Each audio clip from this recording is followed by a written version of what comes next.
What's going on, y'all? Psych Perspectives, giofvcks here. And let's talk about it. What happens when you realize that for a lot of people, for a nice population of the human population, the only thing that they're bringing to the table is sex?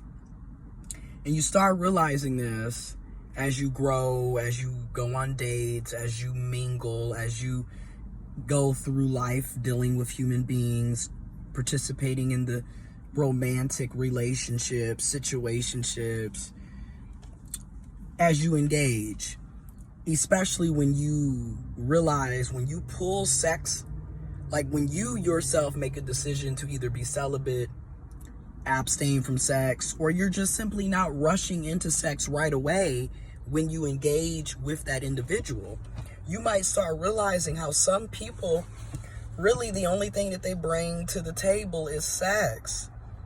And it's sad, right? Because, and I'm not going to say that it's sad. Let me not be a hypocrite. Let me not contradict myself, because I love sex. Sex is beautiful. Get it in. But, and what happens when you want more than sex? You don't want to just have sex, right? What happens when you want to actually get to know a person, right? You want to spend quality time with them. You want to get to know them. You know, you want to go to the movies. What books do you read? What music do you like to listen to? Go to the museum, go to a concert, play video games together, smoke together, you know, go to a show or a concert together, go walking in the park, have a picnic together. What happens when you really want to establish a deeper connection, a deeper bond? And that's what I'm realizing is throughout my experience, most people don't want deeper bonds. As much as people talk about, oh, let me rephrase that again, because I don't want to be a contradiction and generalize and be a hypocritical person. I'm going to say this. From my personal experience, the people that I've engaged with, that I've interacted with, they don't want anything deeper. They just want sex. And that's cool. If that's what both of you agree upon, and that's what you want, that's what they want, you have a mutual understanding, it's consented, it's communicated, it's transparent, okay. And now, as I'm 28, 6 months away from being 29, I want more than sex, right? Because again, I made that mistake last night after almost 3.5 weeks, almost 4 weeks of no sex. I decided to have sex. And it was good. Don't get me wrong. I mean, it was fantastic for the physical need, right? So my physical needs were met. I got my orgasm. I got off. They got off. You know, 2 thumbs up. Eber and Roper, both parties consented. It was great. Physically. But emotionally, you know, I don't get anything out of sex. For me, it's really just a physical activity, an itch that needed to be scratched. It got scratched. And then it kind of reminds me of how weak I am to my own physical needs. And how I need to be more... Well, I'm not even going to say that. I think I just need to be more conscientious, take accountability, and recognize, like, okay, here we go. Is this an itch that needs to be scratched? Or is there some other deeper rooted issue here, right? But I'm bringing that out because I saw one of my mutual Facebook friends made a status, and it was spot on, and I totally agree with what they said, what she said. And she basically mentioned, like, you know, when the men that she's dealing with notice that she's practicing celibacy and she's not interested in having sex, there's an issue. The men have a problem with that. The ones that are coming to her or that are in her mix. And I can relate to that as a gay trans man. It's the same situation. She's a cis woman dealing with cis men. I'm a gay trans man, and have dealt with cis men. And it just seems like, again, cis men, trans men, masculine people, we overwhelmingly, everything is physical. Everything is physical, right? So everything is about how you look on the outside, physically, your butt, your breasts, your chest, your hips, your thighs, your stomach, your face, your teeth, your skin, your hair, physical, right? And then on a deeper physical level, it's about sex, right? So it's about getting that orgasm, coming, masturbation, nutting, getting off.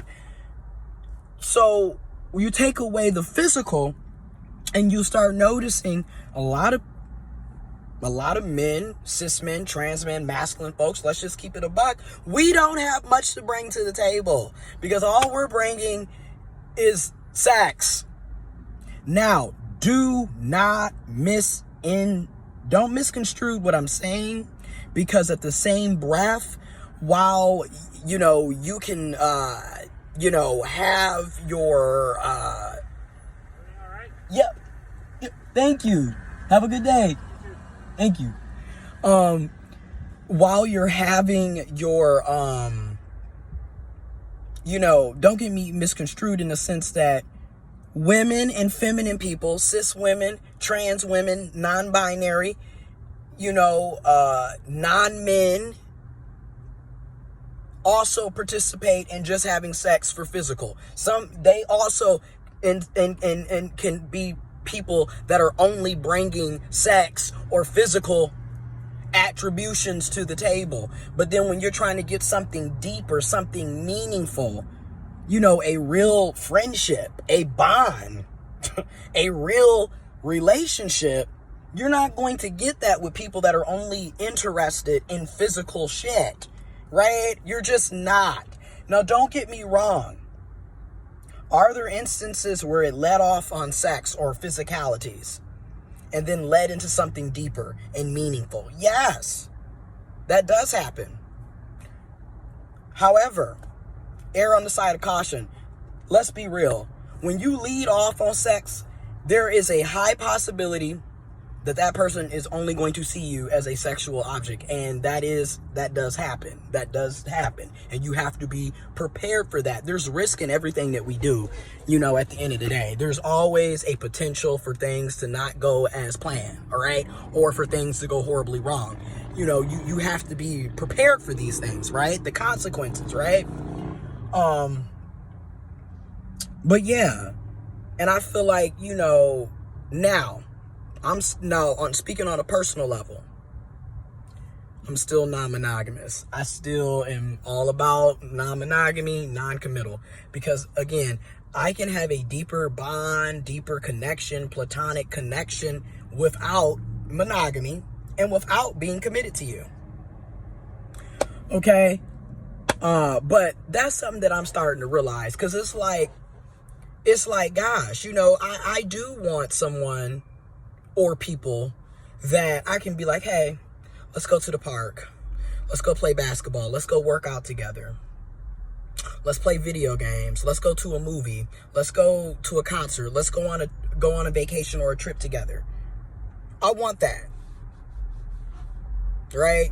And I want sex. Right? Like, I feel like there's nothing wrong with saying that these are your needs. This is what you require.